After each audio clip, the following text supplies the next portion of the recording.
All right. Good afternoon, everyone. Thank you for joining our call today. We will just give a few minutes to allow other people to join on, and then we'll get started.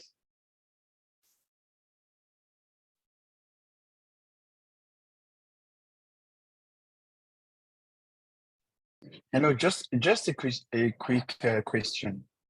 The presentation that I have, is it the one that I sent to you guys, or the one that I?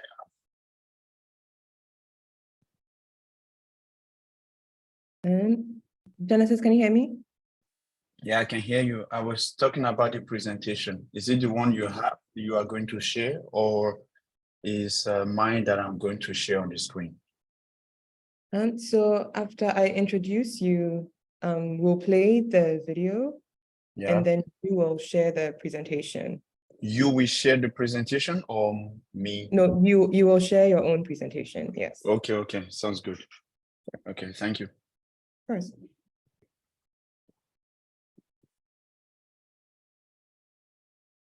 Hello again and good afternoon. Hopefully you all can hear me well. My name is Tia and I'm on the communications team with the Trade Hub. We're very excited everyone was able to join us today. And as Nana mentioned, we will be getting started right on the hour, but we were wanting to give people time to log in. If you're joining us, actually, I can see if you can hear me, that means you're joining us. If you wouldn't mind sharing in the chat box your name, your location, the organization you're connected to, that will help us start off with an idea of who's joining us today. Again, my name is Tia, and we're so grateful you're able to join us today.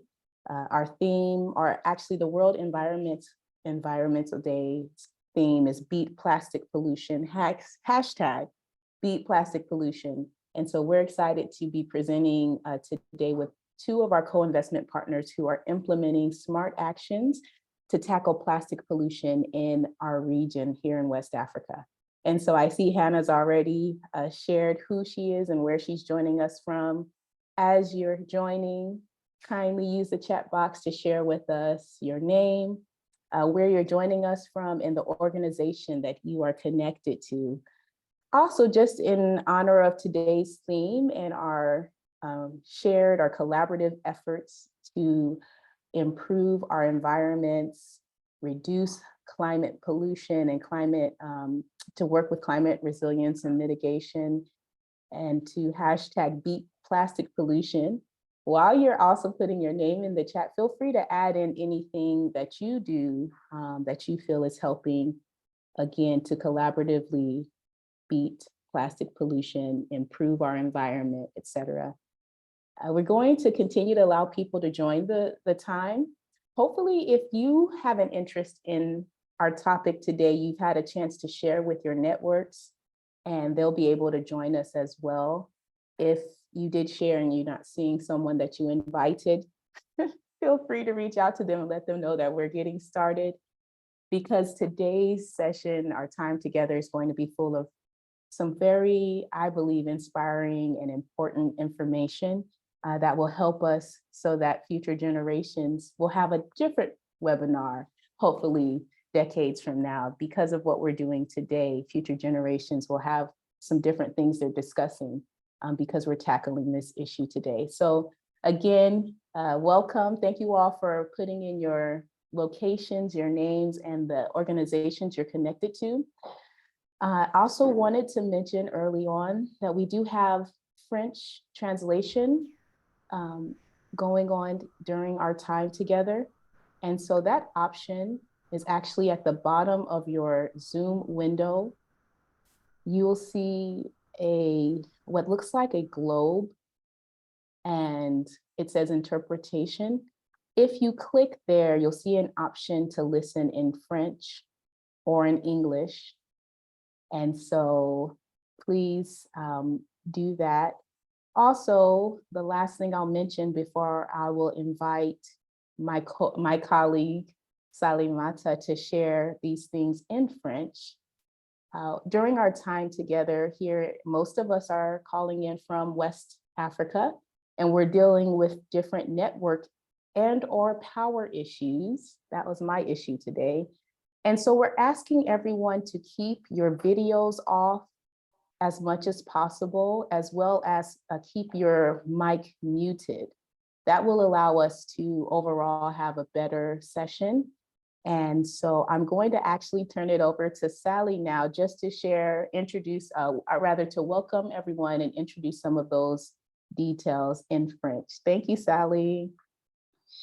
Merci Tia, merci à tous. Bonjour, soyez les bienvenus. Mon nom est Sally Matadia, je suis responsable de communication.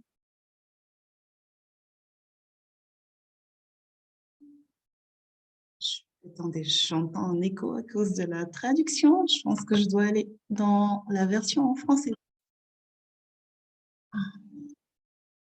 Please,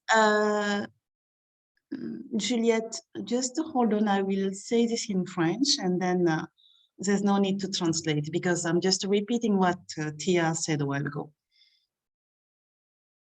Voilà, donc je disais que... Real quick, sorry, Sally, s'il vous plaît.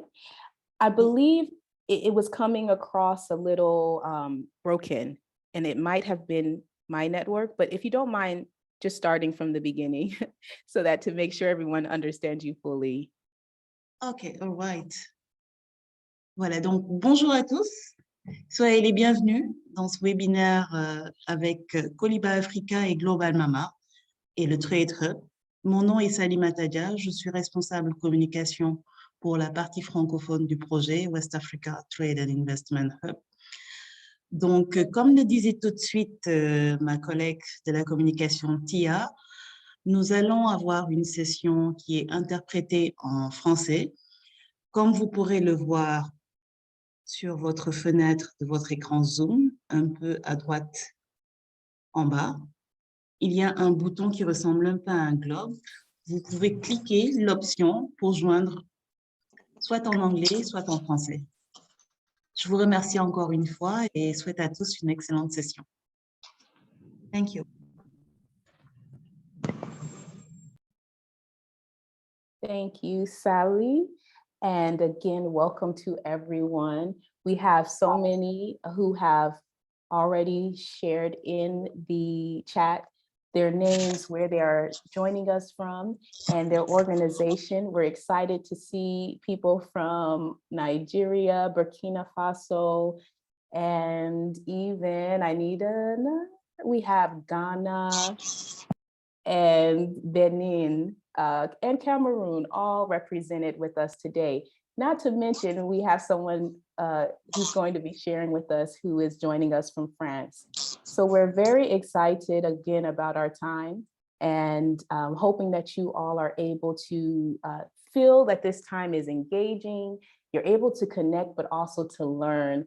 And so as we're talking about these things, we're going to do our best to engage you with some questions and some ways to, again, help us all learn and be excited about what it looks like to hashtag beat plastic pollution, the World Environment Day theme, and what we'll be focusing on today as we hear from two of our Trade Hub co-investment partners, Coliba Africa, which is based in Côte d'Ivoire, and Global Mamas, which is based here in Ghana. And so my name is Tia. I'll just be getting us started, reminding us of making sure we keep our mics muted, our videos off, so that we can make the most of the bandwidth we have in this region, and also just to keep us get started on the right foot. That said, I would like to hear from some of you, if you don't mind putting in the chat, what brought you to today's webinar? Are you interested in the topic? Are you yourself involved in this kind of work specifically, dealing with climate resilience and dealing with mitigation, helping people to learn what actions they can take to improve the environment and reduce pollution? Or are you someone who's just, you have a friend who invited you and so you just accepted the invitation? Just use the chat to help us know how and why you're joining us today.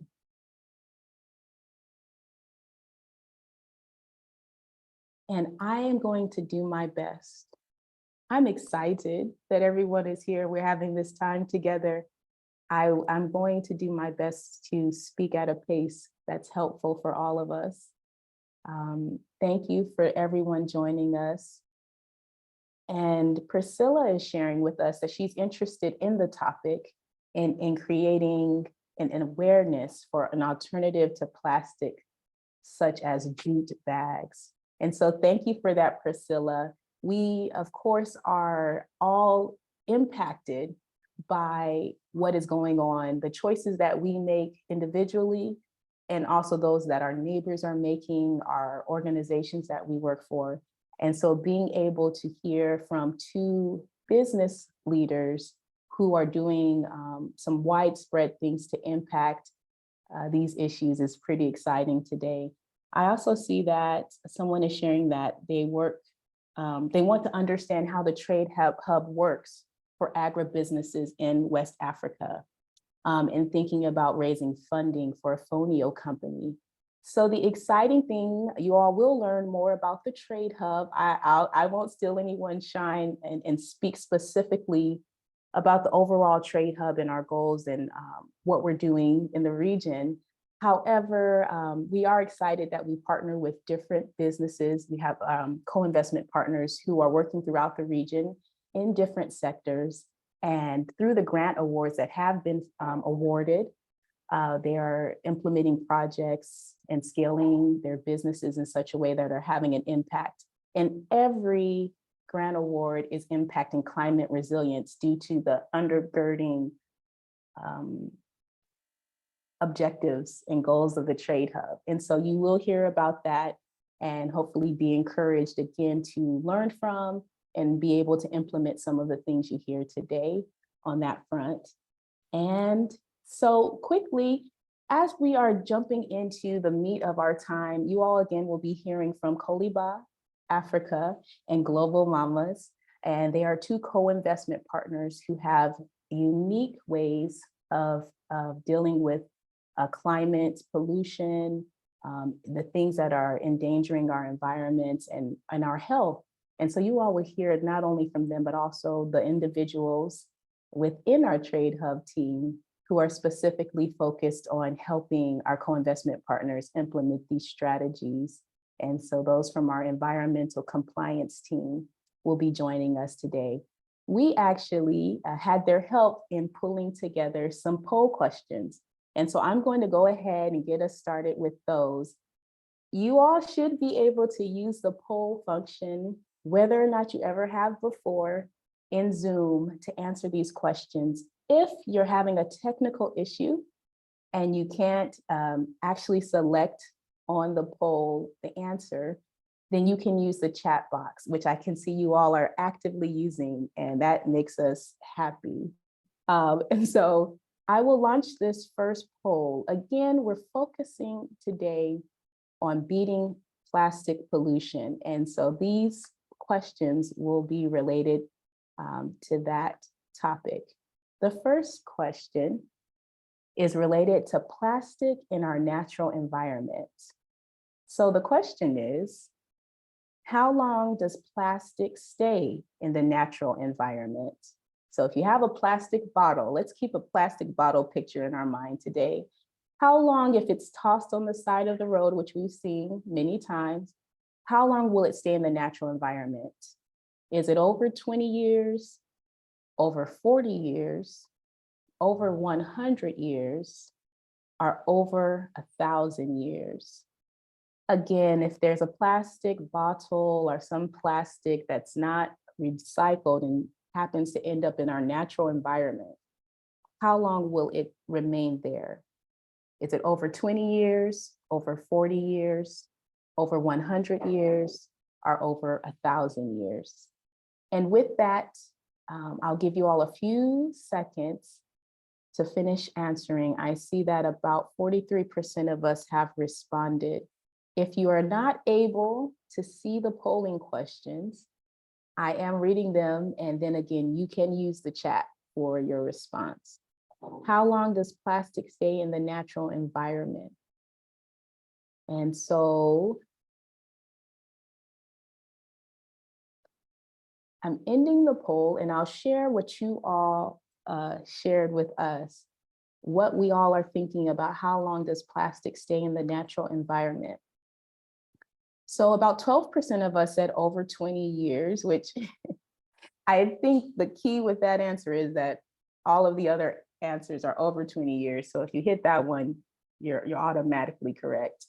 Over 40 years, we had no one shared as that being the answer. Over 100 years, 45%.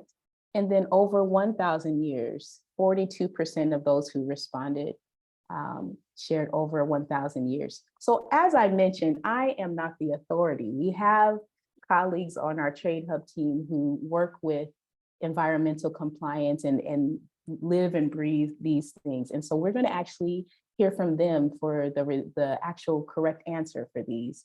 I'm just collecting information, if that's okay. So again, if you're just joining us, please feel free to enter your name, your organization, and where you're joining us from in the chat. That will allow us to, again, have an idea of who's with us. I'm going to go ahead and launch the next poll question.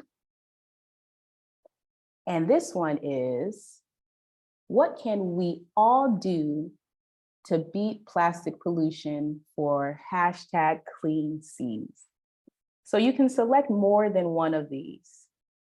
What can we all do to #beat plastic pollution for #CleanSeas? And I'll give everyone an opportunity to select which of these they think actually will help us deal with clean seas. It's going to be a fascinating, to me, conversation in that we'll hear and see some things that maybe we haven't considered. I think many people are able to distance themselves from the issue of climate resilience, but perhaps we need to kind of think about how things are a little closer to home, whether or not we see them. And so thank you all for continuing to enter your responses. I'll give us a few more seconds and give you all a chance to see what our responses were. And so there were several options that we could have selected of what we could do to beat plastic pollution. And those included clean a natural waterway, try a zero waste lifestyle, which some of you may have asked, what is that? And so we'll actually hear from someone to share what that is. And be an advocate for change, reduce, recycle, reuse, and then place trash or refuge in a bin, our trash can. And so from your all's results, the top ones, of course, you guys can see: reduce, recycle, and reuse, which when we're talking about #beating plastic pollution is definitely up there, and then cleaning a natural waterway.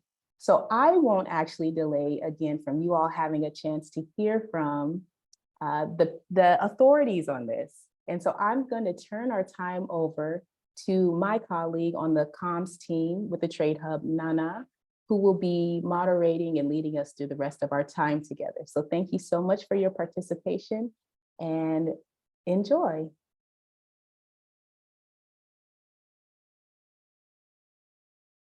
All right, thank you, Tia. I hope everyone can hear and see me okay. Thank you for those questions. Thank you all so much for joining us today. My name, as Tia said, is Nana, and I am a communications specialist with the USAID-funded West Africa Trade and Investment Hub, or the Trade Hub for short, and I will be your moderator today. So for this event, what's important to know is the Trade Hub operates in 5 key thematic areas. And one of those areas is supporting climate resilience and supporting climate smart actions. So today we have 2 of our co-investment partners, Coliba Africa, which is a business engaged in plastic collection and recycling, and Global Mamas, which is an NGO that focuses on producing with minimal plastic and using environmentally friendly practices. So these two businesses will be sharing about their partnership with the Trade Hub, and then also about their own work to promote environmentally sustainable practices and minimize plastic use. I'll run us very quickly through our agenda for today, just to kind of give us all a good overview of the flow of events. So just let me share my screen.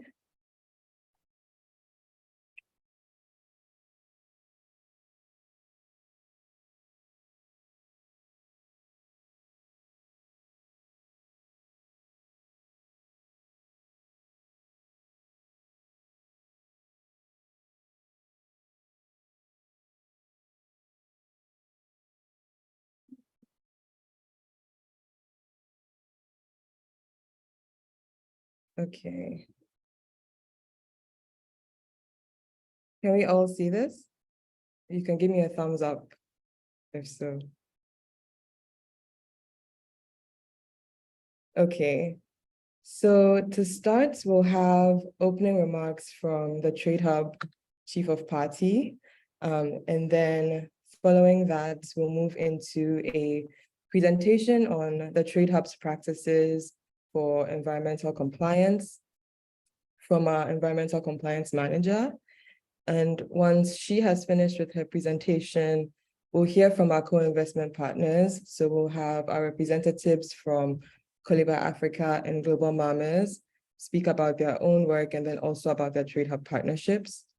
Then after they have spoken, we'll be able to engage them in a question and answer segment where you can ask any follow-up questions you have from their presentations or anything that you are curious about plastic pollution and companies working in plastic recycling in West Africa.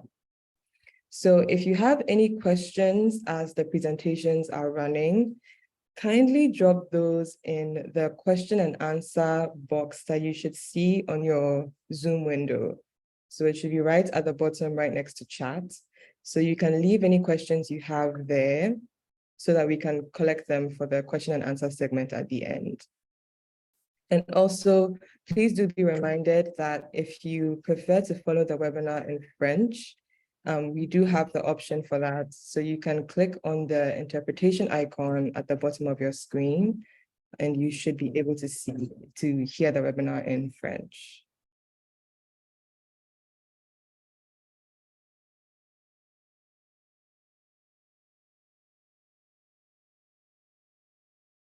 All right.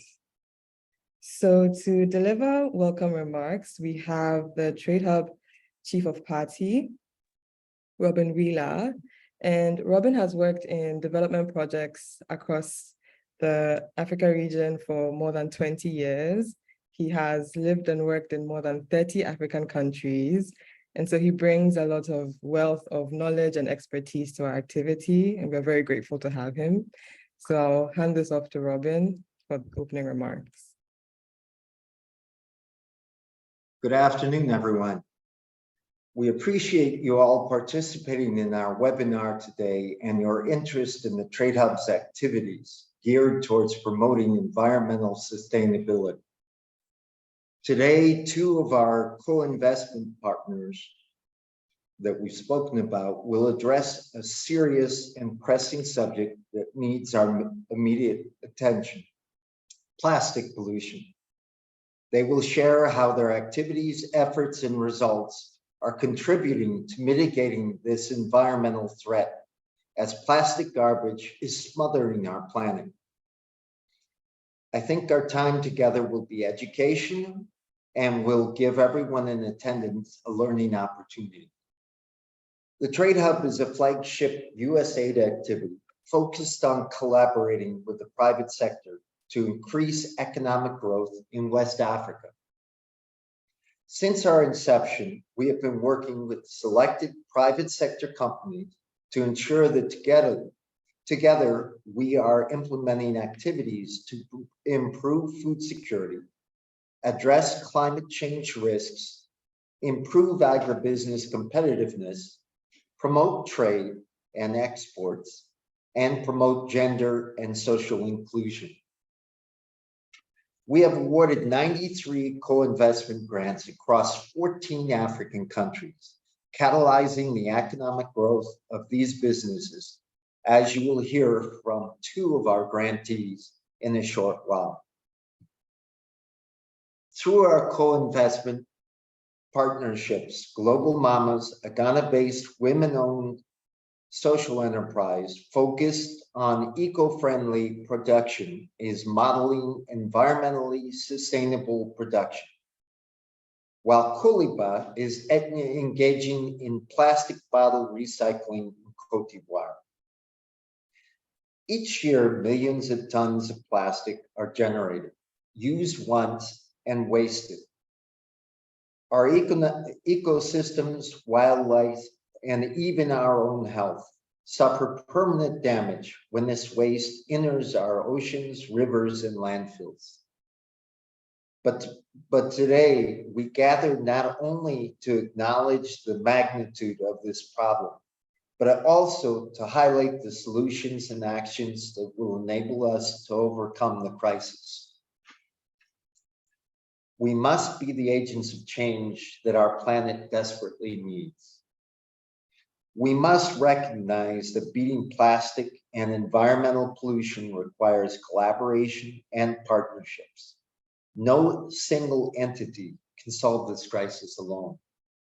Governments, businesses, nonprofit organizations, and individuals must come together, united by a shared vision for a cleaner and more sustainable future. Together, we can amplify our efforts, pool our resources, and achieve meaningful change. We can look forward to learning from these great businesses during this session. In conclusion, the battle against plastic pollution is not an option, but a necessity. We owe it to future generations to act swiftly and decisively. Let us be the generation that rises to the occasion, the generation that beats plastic pollution once and for all. Together, we can create a world where plastic pollution becomes a distant memory. I want to thank you once again for joining us on this webinar, and I wish you all an enjoyable and valuable session. Thank you.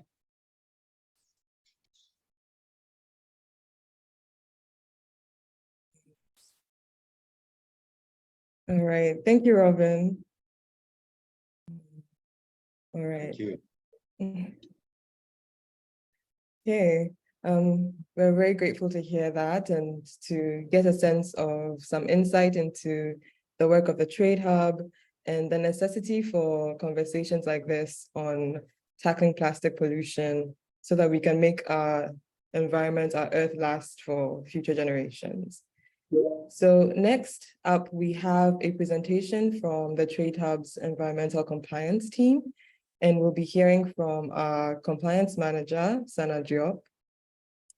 So Sana has worked in the field of environmental monitoring, management, and climate resilience for more than 15 years, with over 10 of those with USAID specific projects. So she also comes to this with a lot of knowledge and a lot of care for the environment and for issues like plastic pollution. So I will pass this on to Sana for her presentation. Thank you very much, Aqua. Can you hear me well? Can you see me well? Yes. Okay, great. Thank you. So thank you everyone for joining us in this webinar. And I have the honor today to present this section on the part of the Trade Hub in terms of climate resilience efforts. So this is in honor of the World Environment Day, So let me know if you can see my screen.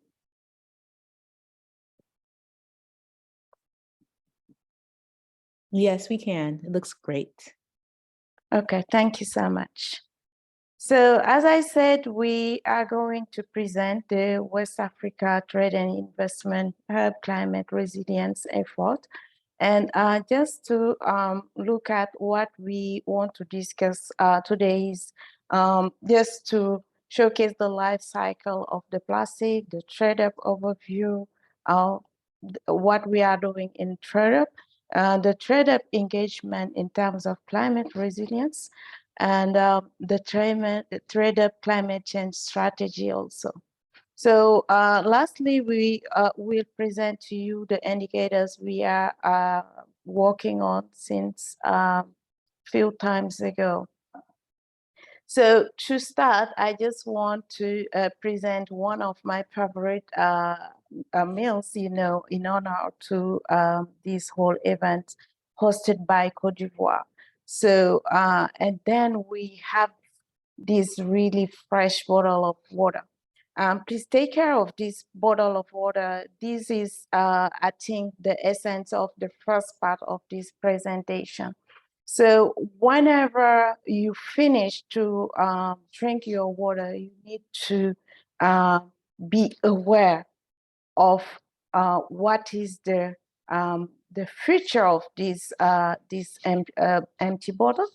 You need to know whenever it's not really well managed, how it could impact our health, our environment.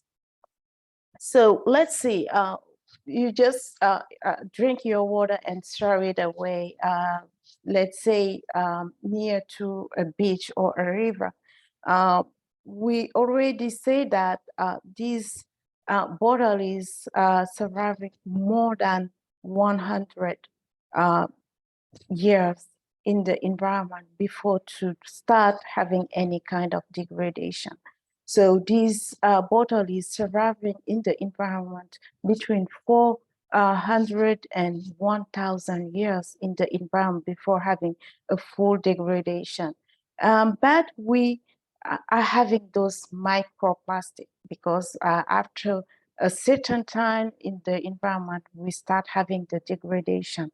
This is the microplastic you can find away in your environment. So, but let's be aware that these microplastics are just traveling as you are doing, and you will have it certainly in the beach, in the sea, in the river. But let's just take the case of when you have this microplastic in the sea.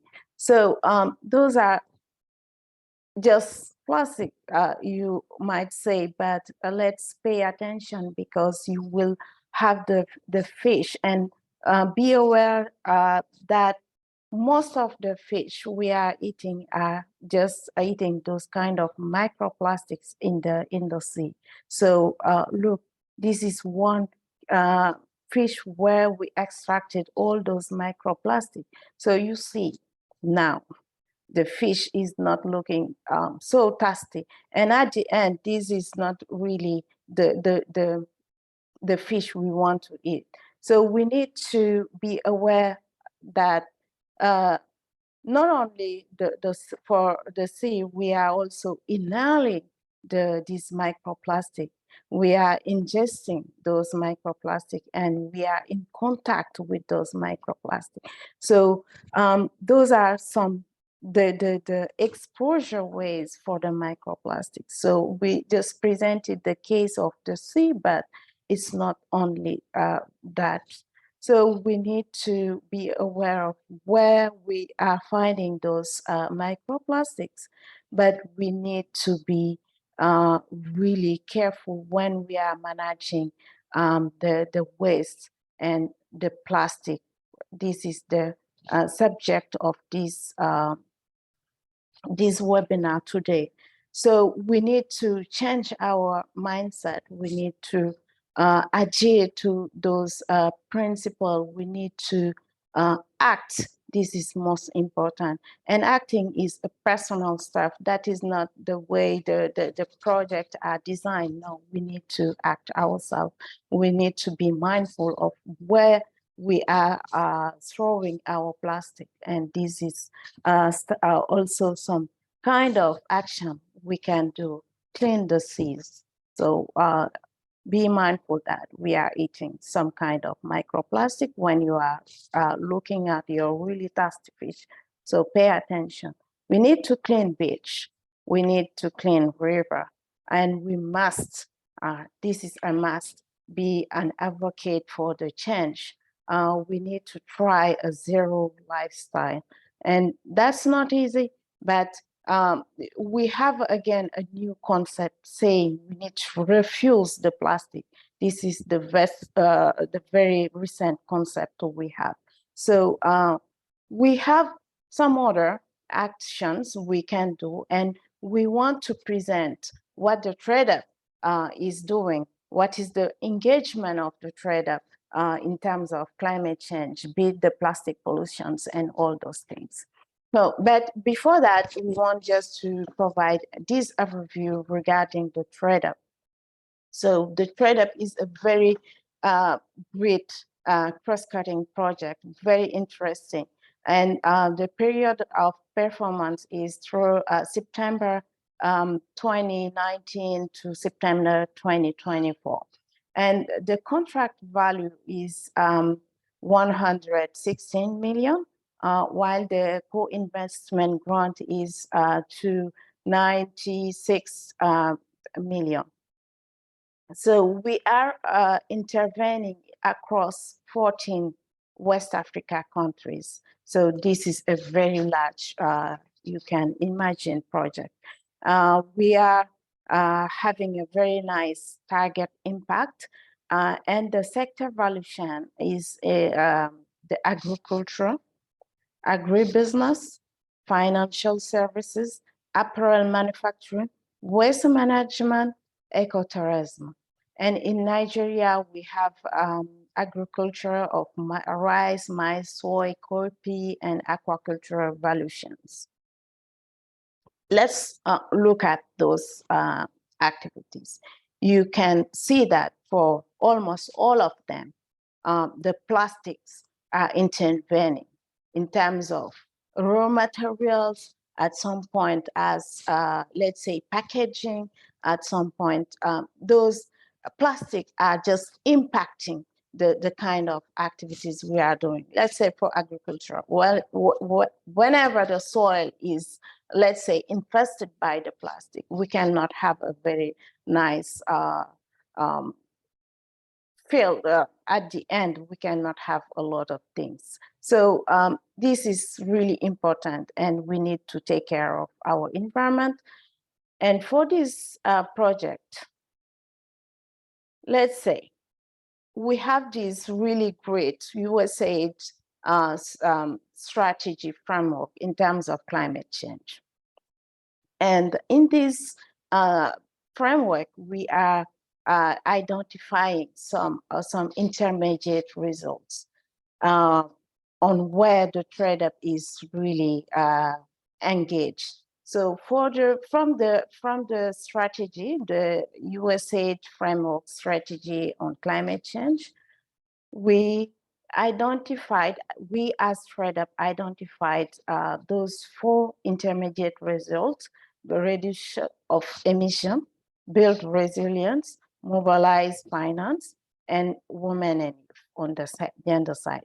But let's look at those intermediate results and maybe describe a bit, because this is a very wide project where almost all our partners are doing a very nice actions, smart actions on climate change. So we can present some of them there. Unfortunately, we don't have enough time to present all of them, but let's be sure that all of them are doing very, very great job. So in terms of catalyzing urgent emission reduction, so mitigation, we are supporting our partners to use clean energy. So for most of them, if I cannot say all of them, they have a kind of activity in terms of reducing emissions. And this is across all the countries. But we just want to present this case of Cabo Verde. In Cabo Verde, we have there some grantees, and they are using clean energy, solar panel. And for those for grantees, we so that they can reduce over 500 tons of carbon dioxide per year. So this is very great.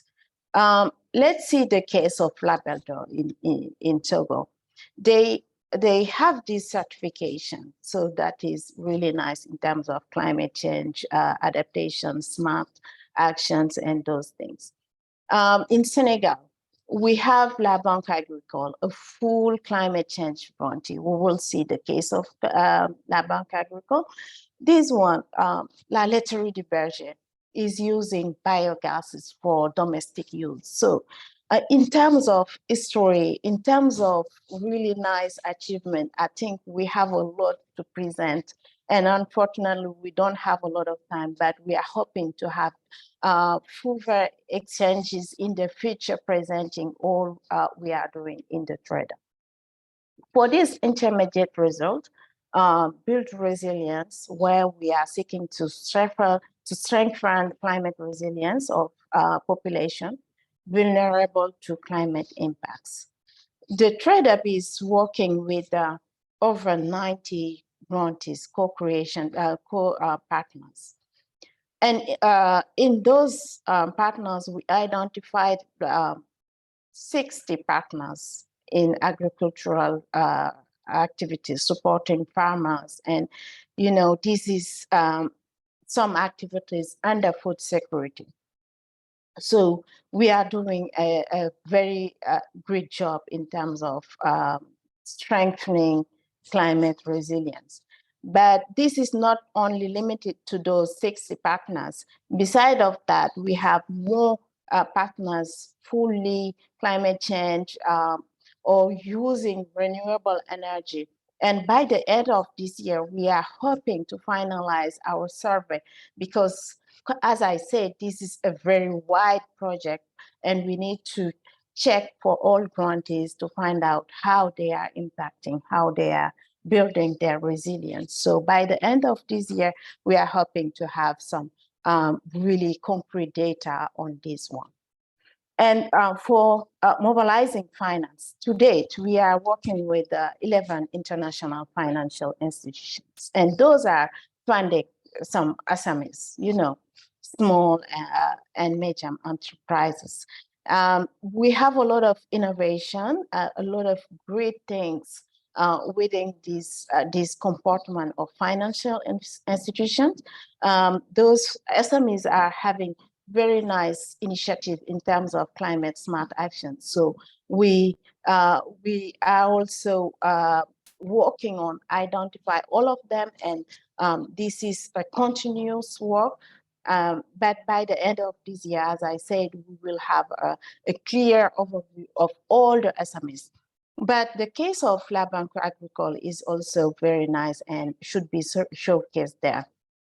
So we fund them 1 million grant, and this is for catalyzing also 5 million loan for NIGHTB. NIGHTB is a very nice, smart initiative for climate action. They are developing solar panel solution for smallholders. So we are also working on this intermediate result, enable and empower women and youth and other marginalized and small groups. Inclusion is really important at this time. So resolutely, the TradeUp is doing a very nice job. And you will see the case of Global Mamas here today.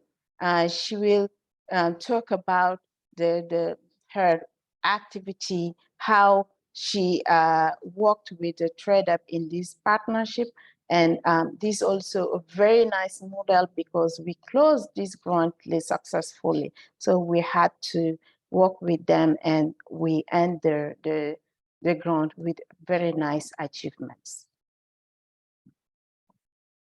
So related to this World Environment Day, I can say that we are promoting environmentally friendly packaging. So we are rethinking the concept, and we are reducing amounts of use of plastic.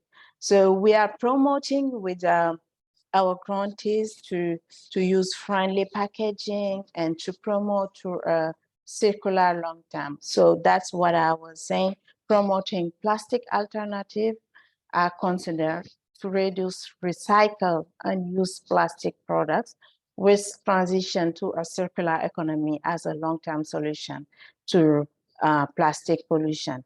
And this new concept to refuse plastic could is also something we are considering in this trade-up. So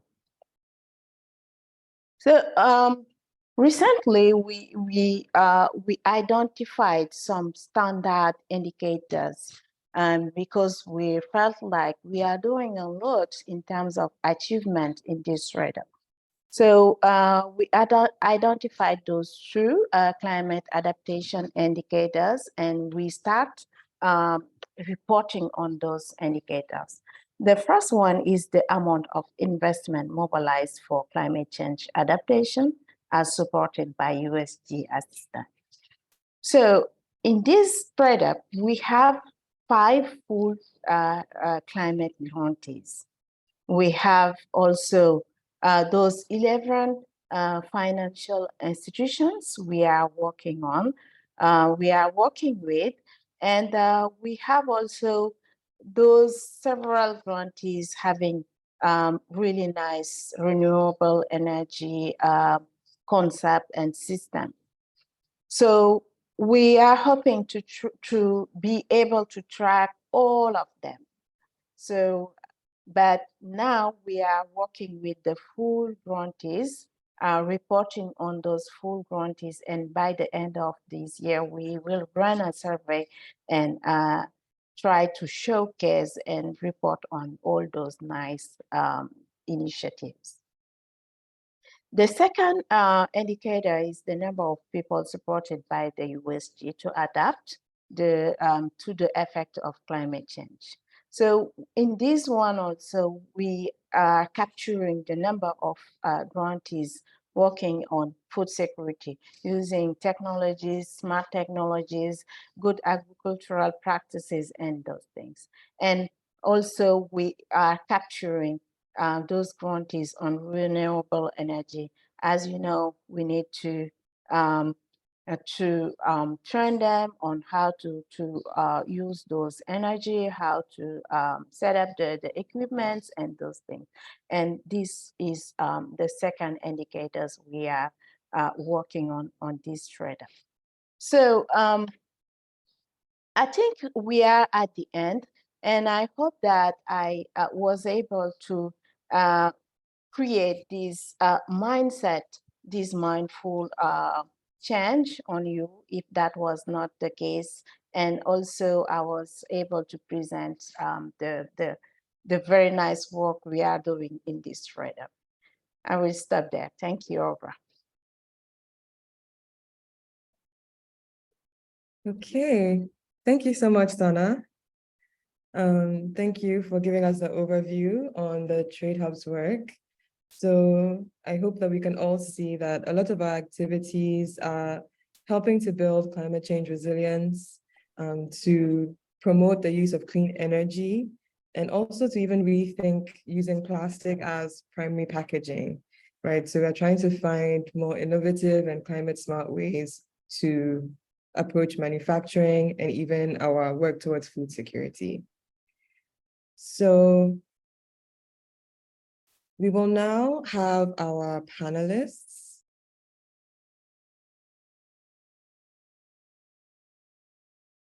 Okay, can everybody hear me? Yes, I can hear you well. Yes, we Thank can hear you. All right. So we'll now hear from our panelists, starting with Coliba Africa, which is a business based in Côte d'Ivoire, focusing on plastic collection and recycling. So before we pass over the mic to them, we have a video that we've prepared that sort of highlights their Trade Hub partnership and some of the key objectives and their achievements with us. So I'll pass over for us to play that video.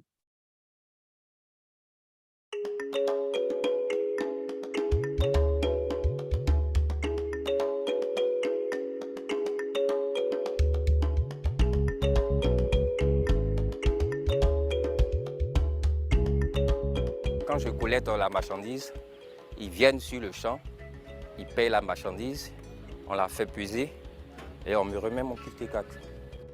J'ai le sentiment d'être très, d'abord désiré par certaines personnes et puis très satisfait parce que de là, je soustrais assez de déchets de l'environnement.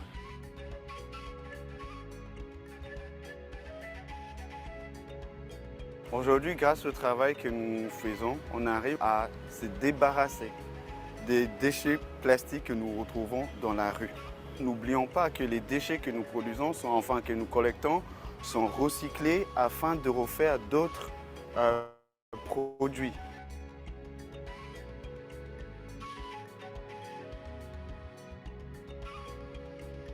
Aujourd'hui, avec USAID, les financements que nous avons reçus sont destinés à la formation des collecteurs. Parce que le recyclage est une activité nouvelle ici en Côte d'Ivoire et c'est très important pour nous de pouvoir impliquer le plus de gens possible pour que ça marche. Aujourd'hui, chez Coliba, 83% de nos employés, ce sont des femmes. Ici, on fait venir la matière, les gens me font venir la matière, je pèse, et puis mesdames, fais le tri.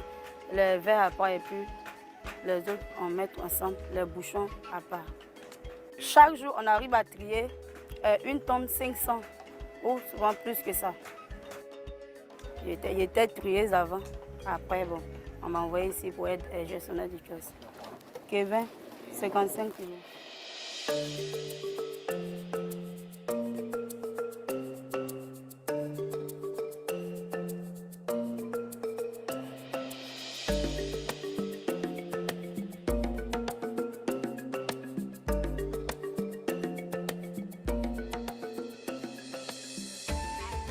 Avant les formations, les gens ne savaient pas d'abord l'importance dans le recyclage.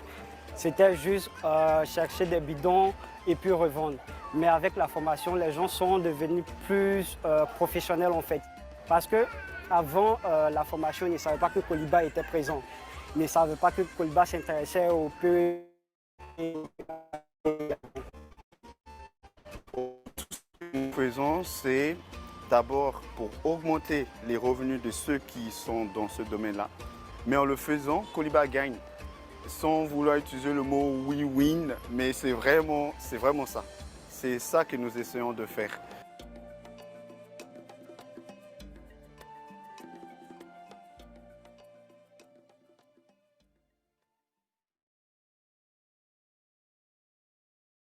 All right.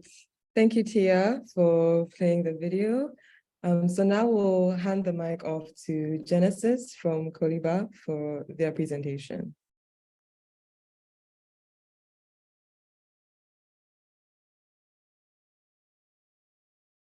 Hello, everyone. Thank you very much for this wonderful presentation. And thank you for inviting Coliba. And I just want to say a very good presentation to Sana for the awareness that she just raised. It was a very good presentation. Thank you once again. And my name is Genesis Ahimegbe. I am the co-founder and the CEO of Coliba Africa. And as you have seen, we are collecting and recycling plastic waste in Côte d'Ivoire. We actually started in 2017, sorry. And I will share a brief presentation with you on the work that we've been doing. And also since we've been working with the Trade Hub, most of the milestones that we have reached. And if you have any question, please don't hesitate to ask me.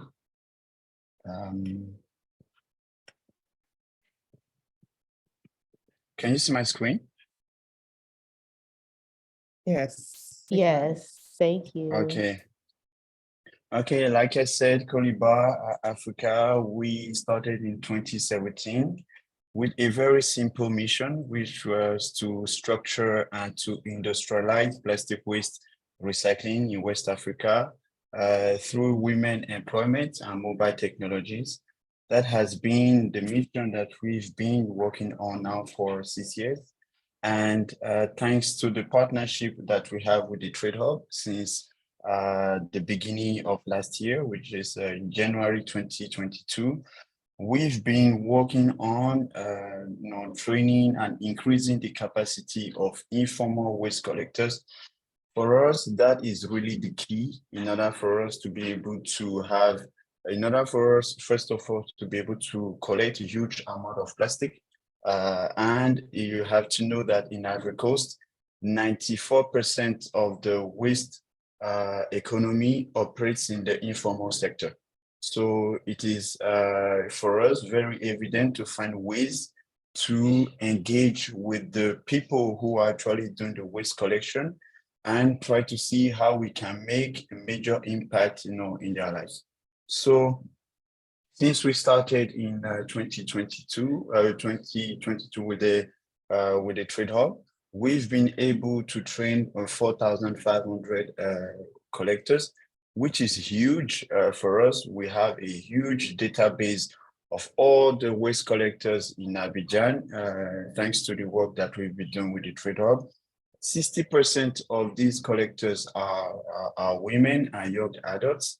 And what is also very important to know is that thanks to the work that we've been doing, we've been able to collect 2,300 tons since we started working with the Trade Hub.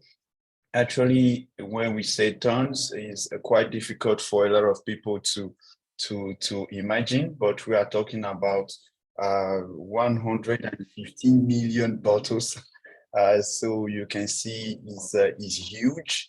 And also we are having a great environmental impact in terms of, carbon emission, because you have to know that a ton of plastic waste represents almost 3 tons of carbon emission. So what we are doing actually is really trying to see how we can have a huge environmental impact, a huge financial, economical impact, and also, creating jobs for women.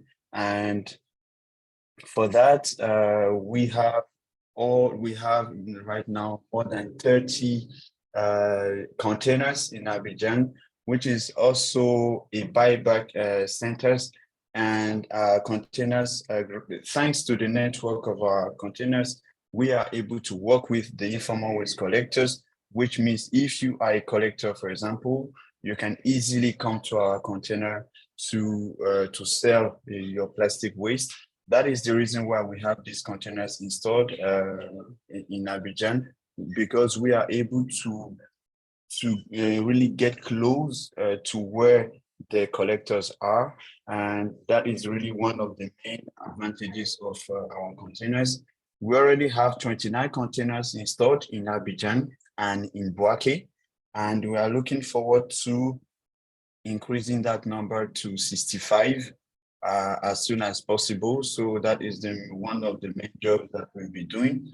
And inside our containers, we have a team that are sorting, the containers. And once the plastic have been sorted, we bale the plastic before sending them to our recycling plant.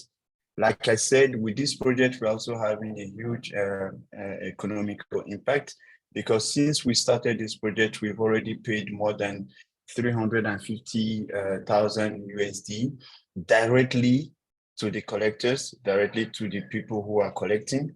We've already created 90 full-time jobs, and those are not I'm not talking about the collectors, I'm talking about the jobs that we have been able to create inside Coliba since we've been working with the trade hub. So for us, it's huge. And what is very important also is that 88% of the jobs that we have created are occupied by women. And like I said, once we've done the collection, we have a recycling plant. We actually have three small, I would say, recycling plants in Abidjan, where we produce flakes, because all the plastic that we collect are being transformed into flakes. And these flakes we export to our clients abroad. And most of our clients, they use it for bottles to bottles, or they use it to make fibers, for clothes. Those are the main two ways in which our recycled plastic are being used. And the next step for Coliba right now is to set up a new recycling plant in Ivory Coast to be able to make food grade flakes. This is, I would say, with the Trade Hub team, this is, I would say, the big project that we've been working on. And because we really want to get this plant up and running as soon as possible. With this plant, we will be able to recycle 14,000 tons of plastic each year, which is huge. We'll be able to create 130 full-time jobs. And I'm talking about technical jobs for Coliba. We are really looking forward to this project.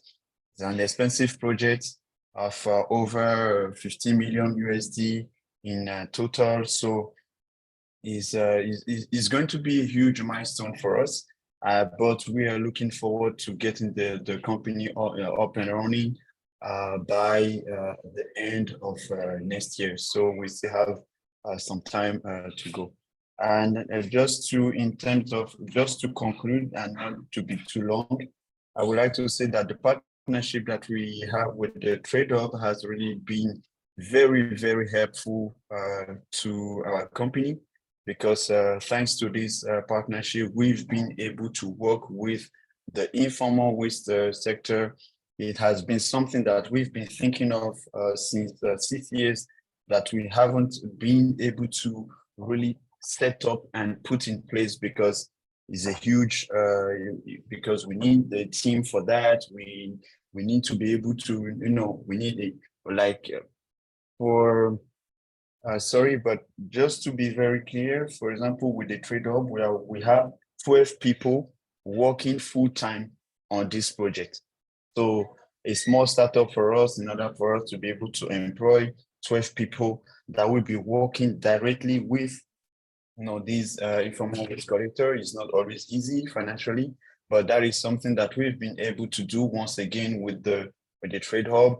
We are very confident right now, about our waste collection capacity, which is increasing every day, because now we know the collectors. We are working with them on good practices on recycling, how we can improve, the informal sector, how we can improve the whole ecosystem. And once again, I don't think this would have been possible, without the help and the partnership that we have with the Trade Hub. And just want to say thank you once again. Thank you to all the team that we've been working with. We still have a lot to go, a lot of way to go. But I'm very confident that together we can be able to solve this issue of plastic waste in Africa. Thank you very much.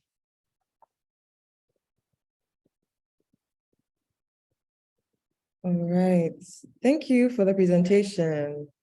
I think something that I'm taking away is just appreciating that you translate the volumes and the impacts into something that's very easy for everyone to appreciate. And also to give us a sense of the economic impact, really, that the work you do can have, and that, projects in climate change, climate resilience are also good business. I think sometimes we don't really realize that when we are talking about things that feel more social impact. Our next partner is Global Mamas. So Global Mamas is an NGO that provides sustainable livelihoods to women in Ghana by making fair trade products. So Global Mamas produces with minimal single-use plastic and using largely organic materials. We'll be hearing from Mallory Savasa, who is the project and grants manager at Global Mamas, and also Francisca Tebimenu, who is the sustainable materials production manager. She has been with the organization for the past 2 years. So before we hand the mic over to them, we will share a video on one of their projects that really highlights their commitments to sustainability.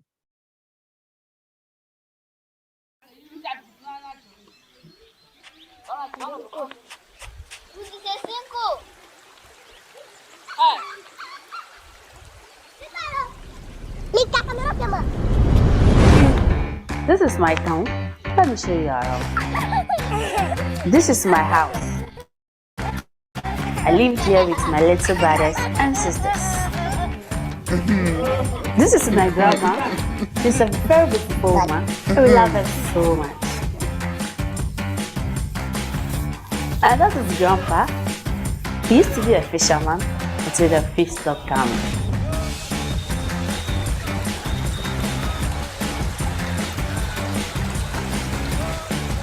The river was invaded by waterways, among other reasons.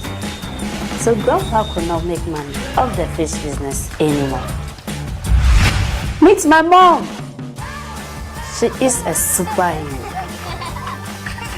Together with the men from our town, Mom created an opportunity from the waterways. Mom and the women harvest the waterways to earn a living. They lay them in the sun to dry or chop them and send them to Global Mamas.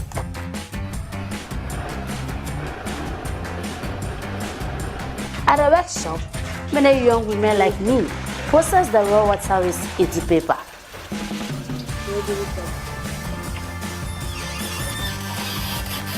Look how amazing the product looks. The other women also weave the dry up waste into different products.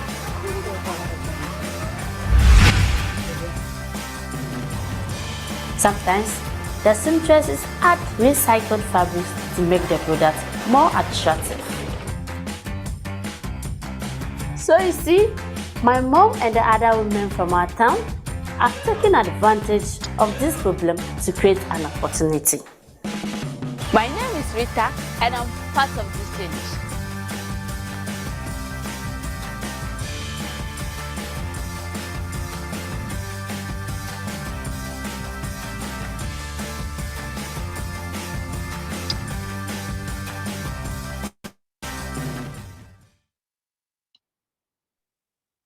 Great. That's a lovely video from the Global Mamas team.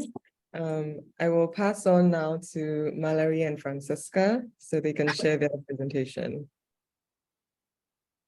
Hello, good afternoon, everyone. So we're trying to get the presentation launched on a different screen. I don't know if that will work, if we can be on video on one and presentation on the other. Okay, great. It's looking good. So, Looks perfect. good. Yes. Oh. Great. So thank you so much for having us as part of this event. Environmental sustainability is definitely core to the values of Global Mamas, so we're always very happy to talk about it. And just a little fun fact, the narrator from that video that you guys just saw is Rita, and she just started an internship here on Monday. And she's currently doing a bachelor's in business administration. So it's always cool to see people growing and bettering themselves. So anyway, yes. So Global Mamas is a fair trade organization, an NGO. And we provide sustainable livelihoods by providing economic opportunities to women in Ghana. We make all kinds of things: apparel, accessories, home decor, jewelry, skincare, packaging. You name it, we can make it. We're pretty widespread around those things. We are certified by the WFTO, which is a very difficult certificate to get. and we're very proud to be certified by that. But that basically just demonstrates that we are committed to sustainability in so many ways, socially, environmentally, and economically. So as mentioned, we did have a partnership with the Trade Hub, and we were provided this grant under the COVID resiliency program. And our grant title was Livelihood Resiliency in a COVID-19 Marketplace, Women Rising. Much like Genesis said, without this grant, we would have been in a very different place because of COVID, and having this financial opportunity was massive for us. It kept us going through the most difficult time. Oh no, screen is gone.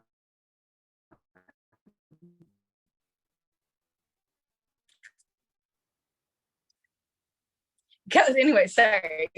Our other screen is having a bit of Llamas has ever faced. We were actually in our 20th year of operation this year. We just had our 20th year celebration a couple of weeks ago, which was a lot of fun. But our three main areas, future recessions or things like that. So the first thing that we wanted to do was bring our skincare line in-house.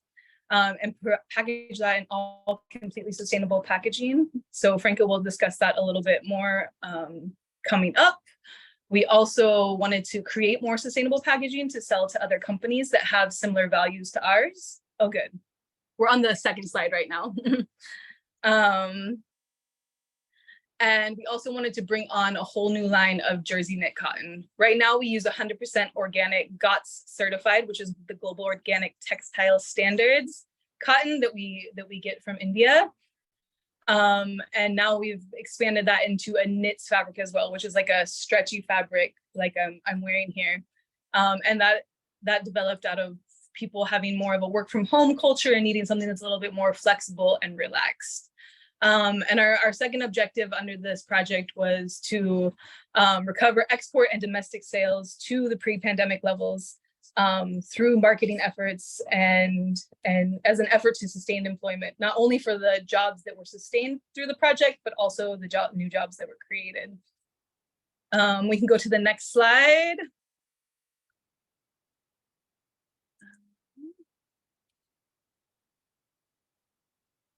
Okay, great. So yes, we currently work with about 350 women, and these women consist of staff members who work here in the office, producers who work in all of the departments that I mentioned before, harvesters who work on the community on a part-time basis, harvesting the water hyacinth. You can see them in the photo here. Basically what they do is they collect the hyacinth as cooperatives and then sell it back to Global Mamas. And as I said before too, we're committed to sustainability in every aspect of our existence. So where Frank and I are calling you from right now is the Fair Trade Zone. It's our first, and you can see it in the bottom photo here. It's our first production facility that we have ever owned, and it is made from compressed earth blocks. It has a bamboo shade structure on the outside. We're working on biogas harvesting so that we can fuel our tanks for batiking and for paper making. We want to soon in the future invest in solar and rainwater harvesting and basically have everything be as circular as possible. So that's just in our building. So our sustainability is all throughout. So we also have sustainability in the materials that we use. So we use the water hyacinth, which is an invasive species. It actually can double in size in less than 2 weeks, and it takes over complete waterways. So by removing that from the waters, we're increasing the biodiversity, and we're also generating livelihoods. We also use organic cotton. We also use upcycled glass beads. What else? Basically, those are our main inputs. And then our sustainability also comes down to payment producers. When we work with people, we don't want to work with them for a short time or a part-time. We want to work with people for as long as they possibly want. We have many people who are with us who have been with us for the last 20 years. Yes. And then I guess the other thing to add to all of this is the ethical way is not always the easy way. It's a bit more challenging. It takes a lot more creative thoughts. But at the end of the day, it's always worth it. So yes, I'm going to hand over to Franca now, and she will go over the next few slides with you. Okay, so from the video, we saw videos about the water hyacinth and how it is harvested. So mainly at Global Mamas, we use the water hyacinth for. So the water hyacinth is an invasive species that is found in the Volta River. The Volta River surrounds our location where we work from at Global Mamas. So initially, the people along the Volta River thought this species is poisonous. So they didn't want to have anything to do with them. But through education and empowerment, we were able to empower the woman to harvest this water hyacinth, dry them, and sell it back to Global Mamas. And this one served as a source of livelihood for these women. So once we receive this water hyacinth, we turn it into paper by just boiling, adding caustic, and adding waste paper as well to give the paper strength. We use this paper as packaging for our soap, our natural skincare line, which we make soap and body batters. So the soaps are nicely packaged in our water hyacinth paper, and the body batters are also put into coconut shells container, and the labels are made from our water hyacinth paper. Everything is made in-house, except for the coconuts that we source from our partners. And also, we are able to make conferencing materials out of this water hyacinth paper. So we have files, and we have lanyards or name tags, and we also have journals that can be made from this water hyacinth paper and our batik scrap. As Mallory said earlier, the batik is made from certified organic that we get from the gods. So everything that we produce in-house, we ensure that we are following sustainability rules that the WFTO expects from us. Our clothing line is also made from 100% organic fair trade cotton. So in this picture, you can see clearly some of the products that we make from our water hyacinth paper. You can see the paper bags or the gift bags on your left, and the share products, that's the soap and the body butters on your right. So we also have these envelopes in our Global Mamas store in Osu, where when the customers come in and they purchase something from our stores, they are nicely packaged in envelopes. So instead of using plastic as a source of packaging when our customers buy, we actually serve them with the water hyacinth paper that are nicely screen printed with Global Mamas label boldly on them.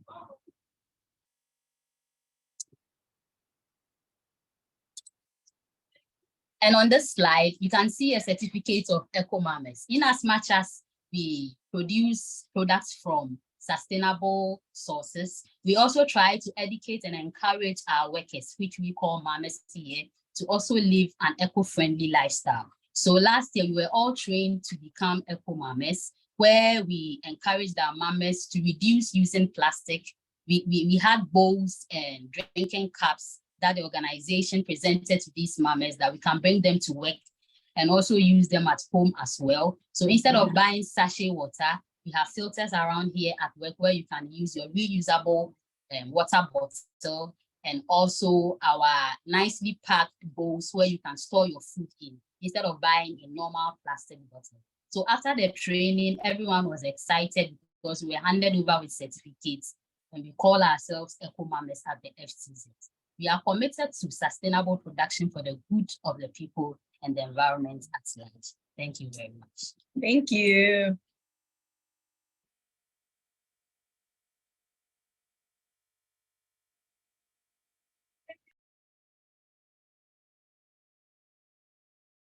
Thank you all, and well done. All right. Thank you so much for the presentation. I think something that always sticks out to me when we discuss Global Mamas is just how committed you are to eliminating plastic use and making sure that every single step of your process is environmentally friendly. I think that's something that we can all take away and sort of start thinking about how we can set up our own lives to be more environmentally sustainable as well. So now we'll move into the question and answer segment of our time together. And I want to bring this up again, that if you have a question, you can leave it in the Q&A box that should be at the bottom of your Zoom screen. Can everybody see that? You can just send me a thumbs up if so.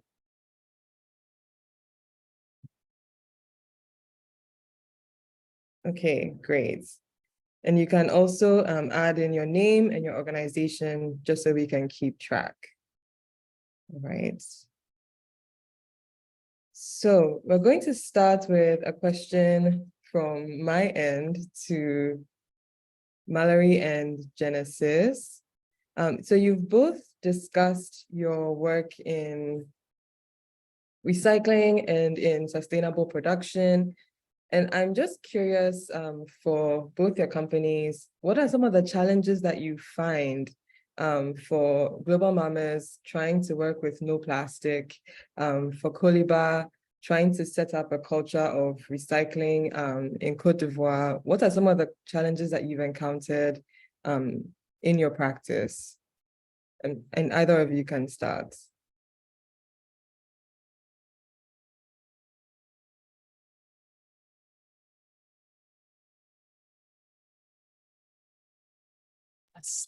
And oh yes, and being eco-friendly means that things come at a higher cost, because you can buy a shea butter container for 2 cents and it can be manufactured and imported from China, and it's very cheap, and you get to pass those savings on to your customer.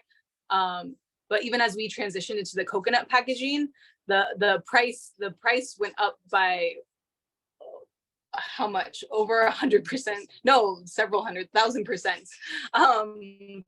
So it becomes very difficult to make those choices. So being committed to sustainability takes a lot of effort.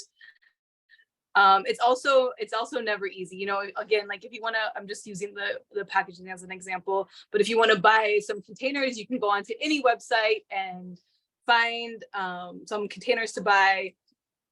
Click buy it, there you go. So even when we were developing the coconut containers, it took going back and forth with our partners, Akoshi, several times. Oh wait, now they're leaking. Oh wait, now this lid doesn't work. So there's a lot more, I guess, trial and error and inconsistencies, because all of those plastic containers will be 100% the same size, the same dimensions, the same depth, where natural products can vary more greatly because they don't have that same synthetic manufacturing point to them. So I guess those are some of our biggest challenges. Yes, you can definitely imagine that it takes a lot more effort to go the sustainable route when buying plastic, as you said, can be so much cheaper. So for Genesis, did you have a response to that? What are some of the challenges that you faced? Can you hear me? Yes. I think one of the main challenges is trying to combine environmental, social, and financial impacts. I think those three things normally they don't work together, because we hear a lot of people talking about environmental impact, about social impact, and about economical impact. But I think the combination of these three elements are very, very difficult. So that is what we actually noticed since we've been doing this now for 6 years. And I think that is something that everyone really needs to be aware of. It's not very easy to combine these three elements. And also one of the main challenges is getting the population involved, getting the government involved, getting the household involved, getting the waste collectors involved. Waste collection is not something you can do on your own. You have to get everyone involved. So that is one of the main challenges also that we are facing. But with the work that we're doing, raising awareness in schools, where we've already reached more than 100,000 students in schools in Ivory Coast, in Abidjan alone. Now we're working with the waste collectors, like I said earlier, thanks to the partnership that we have with the Trade Hub, we now have more than 4,500 waste collectors. We've just signed a document, we've just signed a contract with the government. You see, so step by step. But at the beginning, I must say it's not very easy. Thank you for sharing that. And just as a follow-up to sort of raising awareness and getting people more involved, I believe that Coliba launched a mobile app to try to connect households to plastic collectors. So would you like to share with us maybe some of the successes or challenges that you've seen with that initiative as well? Yeah, thank you for the question. For us, the mobile app also came from the fact that I came from a more, let's say, technical background. So for us, it was important to find ways, once again, to get the population involved. So the mobile app actually allows household to get points because we partner with MNOs like MTN, like Orange, where we are able to give points in exchange of plastic waste that we get. That was that was the reason why we actually developed the app to really enable people to know that they can gain something by giving us that plastic waste. So we were able to partner with huge organizations like like Coca-Cola, like Nestle, where we give gifts in exchange of plastic waste. That was the reason why we actually developed the app. But now the app is moving, let's say, to a more professional way, where we now use the app for the mobile payments to pay our collectors, where we now use the app to organize all our logistics, because plastic waste collection is all about the logistics. So we started using the app to raise awareness, but little by little, we are now using the app to really develop the business itself, which is the logistic aspect, the payment aspect, because we pay a lot of collectors. We do a lot of mindful payments every day. We have around 500 to 600 transactions going on every day. So we have to be able to find a good way to be able, to handle the payments, also the logistics moving plastic from point A to point B. Yeah, so the app is really a way for us to simplify all our processes. So yeah, once again, it's not that easy because when we talk about plastic waste, we ask why is everyone not doing it?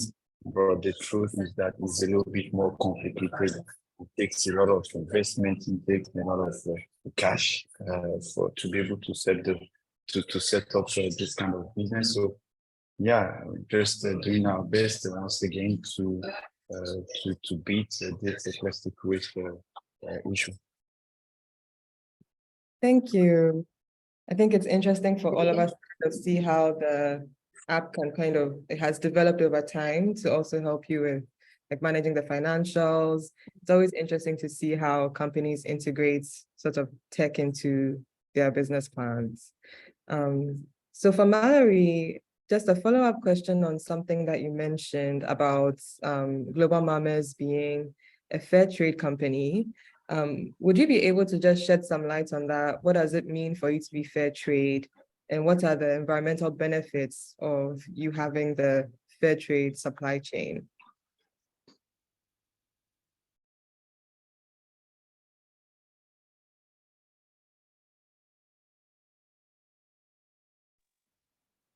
Hi. So fair trade just means that basically we go through a certification process with the WFTO that says that we are actually paying producers a living wage. And it also confirms things like we aren't engaging in child labor. All of our practices are environmentally friendly. So basically there are 10 principles of fair trade. And during our audits, it's just to ensure that we are in fact withholding those. And I guess or upholding those, sorry. And so the challenging thing right now that's happening is a lot of people like to do greenwashing or pretending that their companies are producing things ethically.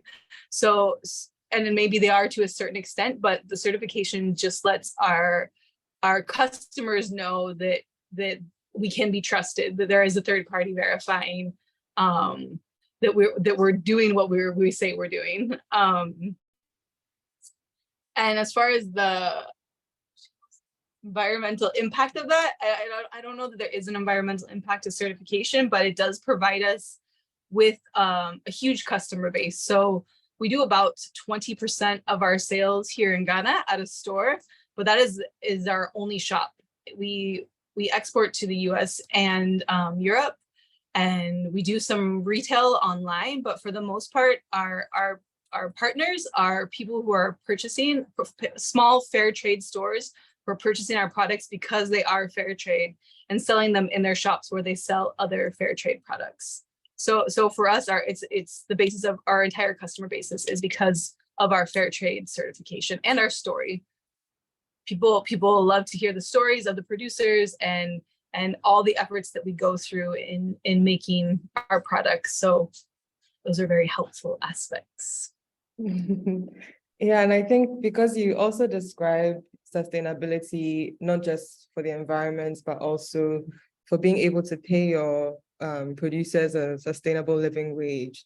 So I think that that's also an interesting aspect to sort of your approach and maybe the effects of the impact of the fair trade certification. We have a question from the participants, but this would go to Sana, where someone asks, Martina asks, what specific actions would be required to build climate resilience for vulnerable groups? If that's something that we could maybe discuss. So yeah, thank you, Nana. That is a very great one, and I hope that some of the concept that were described by Global Mama team and by Coliba is helping to respond a bit on those ones. I can also add that for the trade-up, in terms of action, we are looking carefully at the proposed concept we are working on with our partners. So we are building the resilience, if I can say, around all the activities. Let's say for this simple topic of having farming activities. So we need to train on the good agricultural practices. We need to build the resilience mindset of those, the mindset of the farmers and smallholders we are working on. And at the end of the day, we are having really nice result in terms of productivity and those things. So if we take case by case, we have a lot to do, but I think each of us have his own part.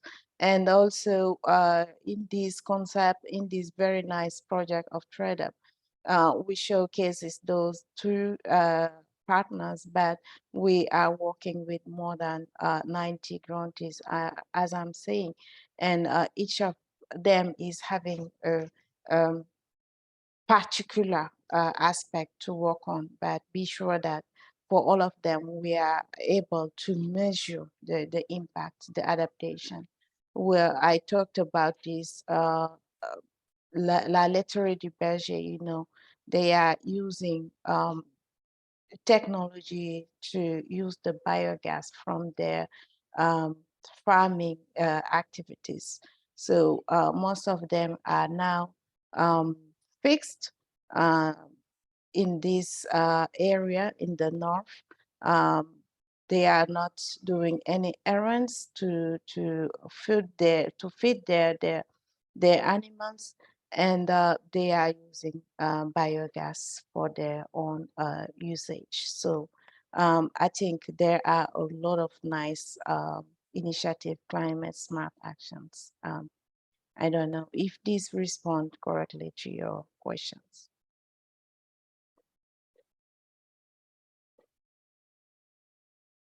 Okay, thank you for that response, Sana. I'll keep an eye out to see if we get a follow-up from Martina.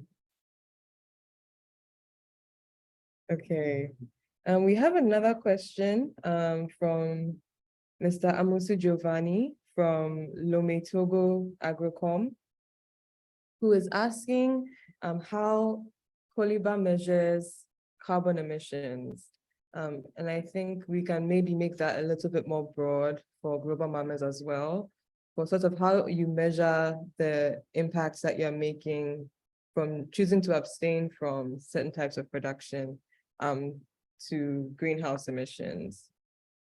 So I guess we can start with Genesis, if you can just speak to how you measure the carbon emissions. For us, it's quite difficult, but the most evident one is we know the composition of plastic and the weight, so we can easily tell from a ton of plastic what is the carbon emission. But you really have websites, and you have people who are really specialized in these elements. So what we know now for sure is that a ton of plastic waste or a ton of plastic represents 2.5 tons of carbon emission. So that is what I can tell for sure. But all the studies that were done were not done by Coliba. Those are something you can easily find, you know, from the site of the Alliance to End Plastic Waste or from the World Bank. Those are easy info that you can easily get. But from our side, how do we measure the impact we are making? Of course, from the number of jobs that we create, from the women that are working with us. We have, like I said, 88% of our employment are women. So we are really careful on those, you know, let's say KPIs that we have internally, the amount of plastic that was collected and the amount of plastic that was recycled, the amount that we generate in terms of revenues for the collectors. So those are the internal measurements that we do. But when it comes to, you know, the carbon emission, those are not the things that we do internally, but those are the info that we can actually get from our partners very easy. Great, thank you. And Mallory, let me know if it's a question that would also be relevant for Global Mamas operations. If you do measure kind of what your emissions are not from choosing No. plastics. Okay. I think it is definitely is very similar to Genesis. We do not measure anything like that. As you said, that's more of a higher level, a level thing that we're not experts in. And I will say that measuring impact, both social impact and environmental impact, are very difficult things. And it's one of our greatest challenges because, as I said, we know we work with only 350 people, which compared to a lot of other organizations, it might not seem like a whole lot, but we know that our impact is so deep. So telling those stories about impact are always challenging. This is a great segue into my next question for you then, because with the video we saw you highlighting the Fibers of Change project, the project with the water hyacinth. So would you be able to just speak more to what that is, how it's benefited the environment and also the local community? So basically, we started working with communities to harvest the water hyacinth. We currently work with 6 communities. We were working with 7, but one dropped out. So we're now working with 6 communities to harvest the water hyacinth. It was negatively impacting those communities. First of all, like Franca said earlier, everyone thought it was poison and causing harm to them, which is completely not. People use it for animal feed. People use it for sanitary pads. It's a completely safe plant. But it was also blocking fishing areas and waterways and all of these things. And it causes a lot of problems even for the VRA, the power companies and things like that, as it clogs dams. So we've even noticed some of the first communities that we started working with a couple of years ago, they're now kind of complaining, oh, it's harder to get the hyacinth now because there's less of it. So while that might be a little bit more frustrating for them, we also see it as a major win because we know that we're helping to eliminate this invasive species, which we know is very, very difficult to eliminate, and we have no fear of anyone losing their job for it, just because it is so quickly reproducing. All right, great. Thank you for that. I'm going to pass the mic off to my colleague Salimata, so we can take one question that's come up in the French room, I believe directed at Sana. Okay, can you hear me? Yes. All right, so donc nous avons Sylvana Ayi Nancy de Agromec depuis le Bénin qui souhaiterait savoir si le Trade Hub peut financer des institutions au Bénin. Donc Sylvana demande en fait, je pense que la question va s'adresser à Sana. Nous faisons de l'éducation environnementale en milieu scolaire où nous sensibilisons les enfants à la protection de l'environnement et sur la non-utilisation et le non-rejet des plastiques dans la nature. Donc, Sana, quelques clarifications dans ce sens-là. Merci. OK. Est-ce que vous voudriez que je réponde en français ou en anglais? Je sais qu'il y a une traduction en anglais qui va se En faire. anglais, s'il vous plaît. Okay, thank you. Okay, Silvana, that is a very nice pleasure to see you there again. She's one of my very nice former colleagues in my former job in my former company. Yeah, we are working in Benin. We have some partners there, and one of them is what is the name again? I cannot remember. Sorry for that. But we have some partners there, and yeah, we are hoping to have a lot of larger side of partners. But I think that at this stage we raise, I think, the large amount of our investment, and we are not really looking at any other partner to work with. But looking at maybe the near future, the experience of this trade up could be really a nice example for any extension for this project or any future project for both USA and any other organizations. I think we can look at other side of how the trade up is experience could benefit to those companies. So we have a lot of resources you can look at, and this could be definitely really helpful for your activities and other near future projects. D'accord. Merci Sana, j'espère que cette réponse est satisfaisante. Il y a une deuxième question en français que je vais vous lire.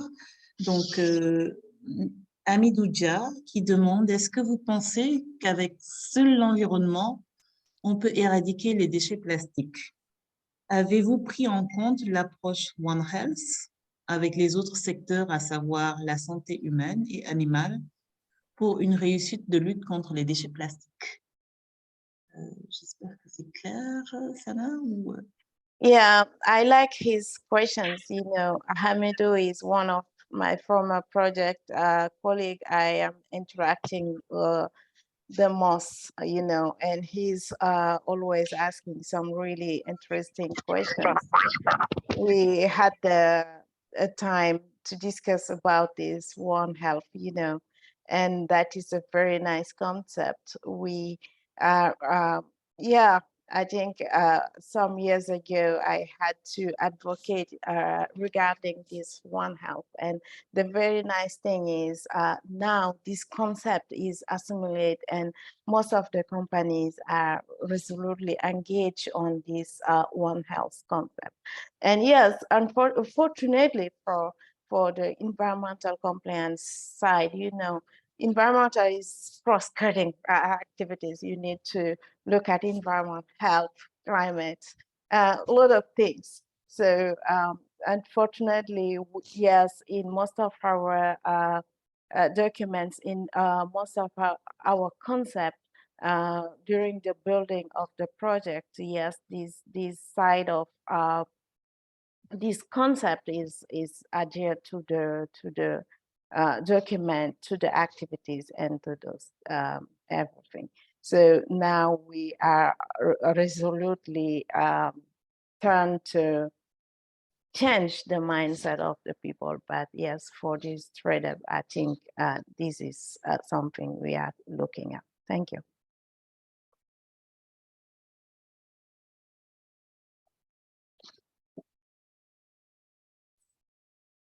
All right, thank you, Sana. Okay, so we're running a little bit over time, so we'll just take one last question. This also from Martina, who asks, this is to Coliba, what happens to the collected plastic bottles after they've been sorted, and how does that translate to the reduction of greenhouse gas emissions?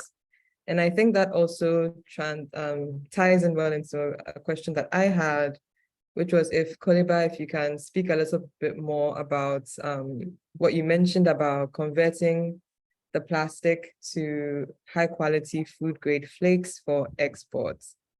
So if you could sort of speak to both of those things, that would be great.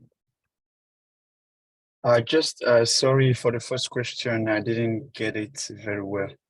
Oh, sure. So she asks, what happens to the collected plastic bottles after they've been sorted? And how does that help the reduction of greenhouse gas emissions? Okay, okay, thank you for the question. You have to know that we have 3 recycling centers in Abidjan. So all the plastic that we collect are brought to our factory to be recycled. So they are being shredded, washed, sorted, and then the flakes that we get from them, these flakes are sold to other companies that do, for the moment, transform them into food grade flakes. I won't go into details, but it's quite complicated, moving from ordinary flakes, if I can say, into food grade. When we say food grade, that means a food contact, that you can actually reuse the plastic for food packaging. So that is a very sophisticated, let's say, aspect of recycling. For example, in Africa today, you can easily count the 2 or 3 companies that are doing food grade. I think you have one in Egypt and you have one in South Africa. So it's very, very difficult to be able to make food grade flakes.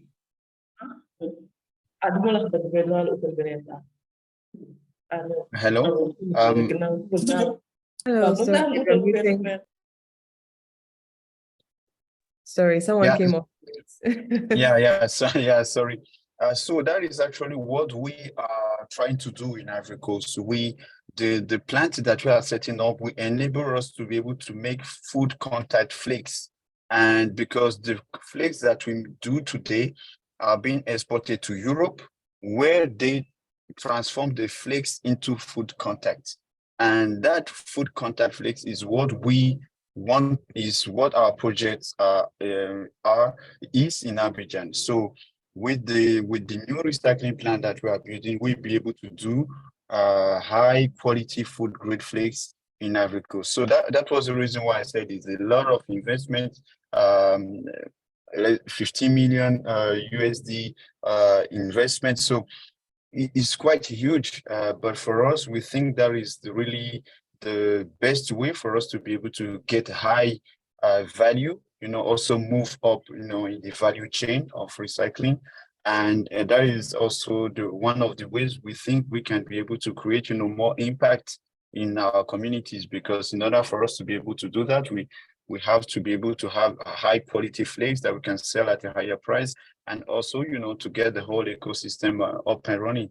So that is, food grade flakes is quite complicated. Maybe we can have another meeting to explain the difference, but that is what we are aiming at.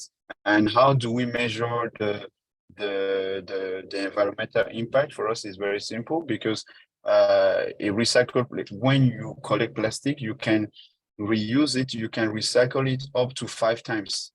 So if you do the calculation, we collecting 10,000 tons of plastic is actually saving 50,000 tons of plastic of fuel that could have been, extracted from the ground once again. So it's quite huge.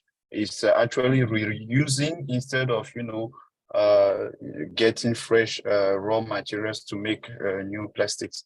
So that is actually the impact we're having, combined with the environment, combined with the social and the economical impact, which is very, very important for us as well. All right, thank you. So final question will go to Coliba and Global Mamas. Are there any final thoughts, any tips that you would want to leave our participants with for how in our own lives, and maybe for anyone who is like a business owner, how we can be more conscious about plastic use? Just sort of small things that anybody can implement. If I can go first, I think we just have to talk about it, because like I said, plastic waste recycling is a new activity in Africa, and even in the world, you can see that is now that everyone is talking about it. We are here today talking about it. So it's something that we have to talk about. It's something that we have to know is a serious problem that we have to take seriously. And we also have to know that the challenges ahead are huge in terms of environment, in terms of, the environmental impact. And for us, is really trying once again to see how we can create jobs, how we can impact life, positively through plastic waste recycling. So for me, if there's a takeaway, I would say we really have to take this issue seriously. Everyone can make a difference, just by sorting your waste, not by, just drinking water and throwing away your plastic. I just think that everyone really have to do his own part in order for us to be able to make this a global success. A global success means individually, there are choices we have to make. If we have to use, glass instead of plastic, that is something that we have to do. If we have to reduce, pure water sachet, that is something that individually we have to do. Yeah, I think individually there are decisions to be made, but globally, I think by us, just sitting down today with the USAID, with the Trade Hub, with so many organizations who are in this webinar, I think that is also very important for us to be able to sit down globally and just see how we can, tackle the issue. But individually, we also have individual responsibilities, and we have to make also, nice choices in order for us to be able to make this work. Thank you. And then to Mallory, as we know, Global Mamas is very, has a lot of expertise in sustainability from start to finish. So we'd love to hear what your takeaways for the participants would be for how we can all live more sustainable lives.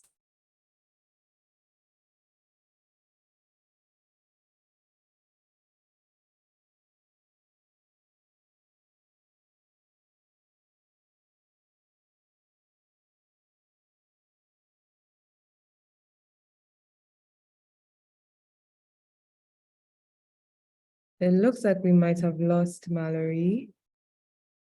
Yes, I think so. Okay. Okay, so in light of that, we are already a little bit over time. So we'd just like to thank everyone for your participation. We really appreciate you signing up and taking out the time in your day to join us. I hope that we've all taken something away for some knowledge on what plastic pollution is doing to our oceans, to our environment, and how we can sort of make our own changes to mitigate that. And also learned about some businesses that are doing great work to try to limit plastic pollution and to be more eco-friendly. So we will share the webinar recording with everyone who is registered. So you can keep an eye out for that. And we'll also leave a link in the chat box for the Trade Hub's website for our newsletter and also for any resources that we have, as well as our contact information. So you can reach us that way. We'll also leave our social media links. Please feel free to follow us. We are on Facebook, LinkedIn, and Twitter, and we'd love to be able to connect with you all there. All right. Thank you all so much again. Thank you, Sherry. Thank you. And yes, have a wonderful afternoon.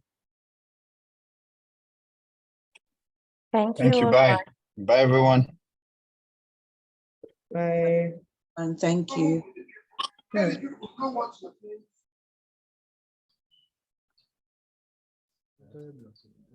All right, thank you. Goodbye from Agrocom, Togo. Bye.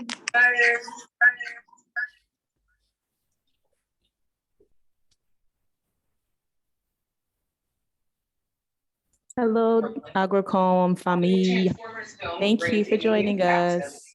Thank you. That was a good session. Thank you. Goodbye. Super. Oh, thank you, Gloria. Take care. Thank you very much. Yeah, thank you very much. Oh, you're welcome. Hope to see you soon.